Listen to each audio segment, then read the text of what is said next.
Hey everybody, so we're back in my kitchen and it's a beautiful day here in Northeast Ohio. So I want to make something nice and light and fresh for the family. So we're going to make a grilled romaine and steak Caesar salad. Now this dish is nice because you utilize the heat of your grill to grill the romaine, develop a little more flavor, and just adds a little something to the dish that's a little unusual. So we're going to start off with making the salad dressing first. So I call this a cheater Caesar. It's not a true Caesar dressing, but it's a little bit lighter and a little bit fresher. I've got some yogurt that helps to lighten up the dish. And in here I've already got a little bit of mayonnaise. The mayonnaise is nice to emulsify. It gives it the real nice creaminess, but I fill it out with some unsweetened, unflavored Greek yogurt. That way it gives a little bit of tang and it gives it a nice body. So Aiden, if you want to whisk that together a little bit for me. And then I have a little bit of Worcestershire sauce. Worcestershire?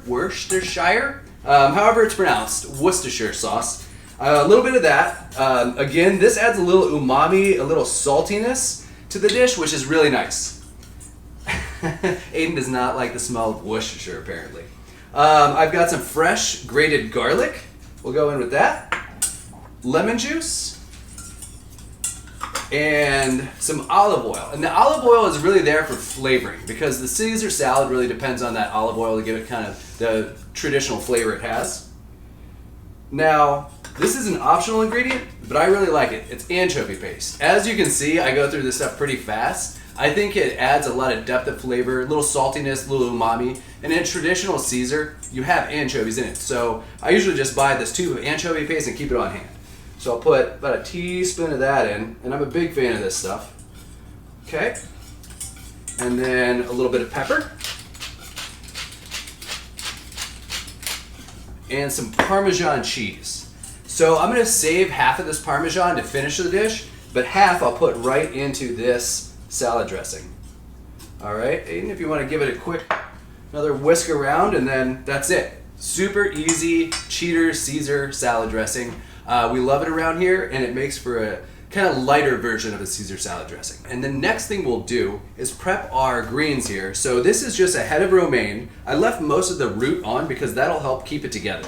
And then what I'll do is I'll just split this down the length of the romaine. And there you go. And then this is what we'll grill. So I'll set that aside, and then we'll season up this steak and get out to the grill. So again, I just got some coarse kosher salt. I will season liberally. This is a thick steak that I think we're gonna split. So I'm gonna season very liberally, good amount of salt, fresh cracked pepper.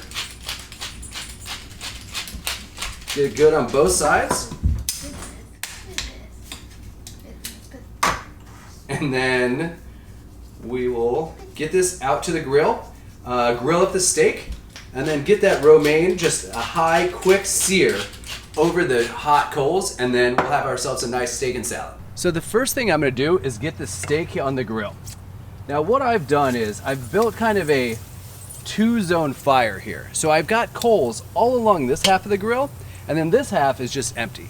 That'll ensure that if my steak starts to get too much of a char and hasn't cooked through all the way, I can move it to the cooler zone, put the lid on, and finish cooking it that way so that it acts kind of like an oven.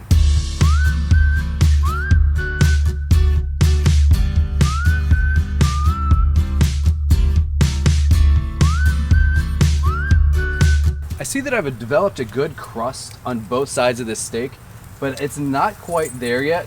So I'm gonna move it off the direct heat over to this cooler side of the grill and put the lid on just to help cook it through, and that'll also help to preheat these grates for the romaine.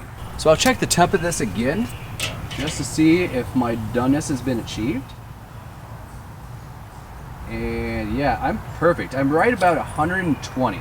So I'll pull that off because I want it to carry over. I like mine a little on the rare side of medium rare, so I'm looking for 125 to 130. And then now we have these grates good and hot, preheated, and I'll put the romaine on.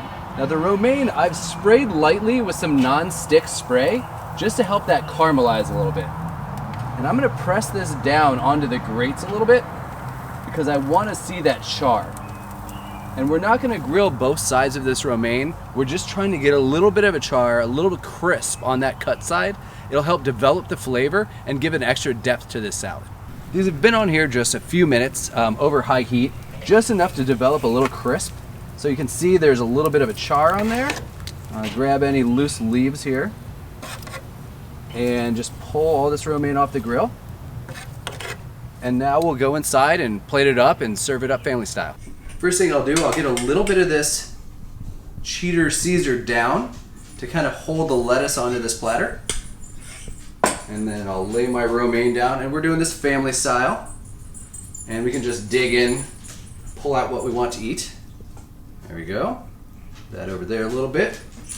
Go on with a little more of this salad dressing. And then I'll top it with some of that reserved Parmesan. And that's what makes it that nice, rich Caesar. Okay. And now the star of the show, we'll get the steak going. And I'll slice this, kind of shingle it out, and that way everybody can grab a little bit. I know the dog's looking to dig in on this.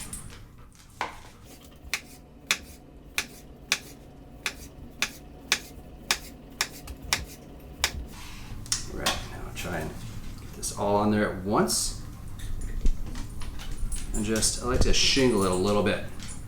So, just try and get that little bit of a shingle there. Oh yeah, you can see it's perfectly cooked.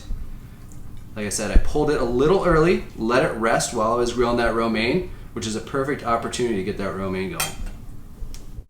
And there you have it, a grilled New York strip steak with grilled romaine Caesar salad. A quick, easy dinner that's nice and fresh. Join me next time for another recipe.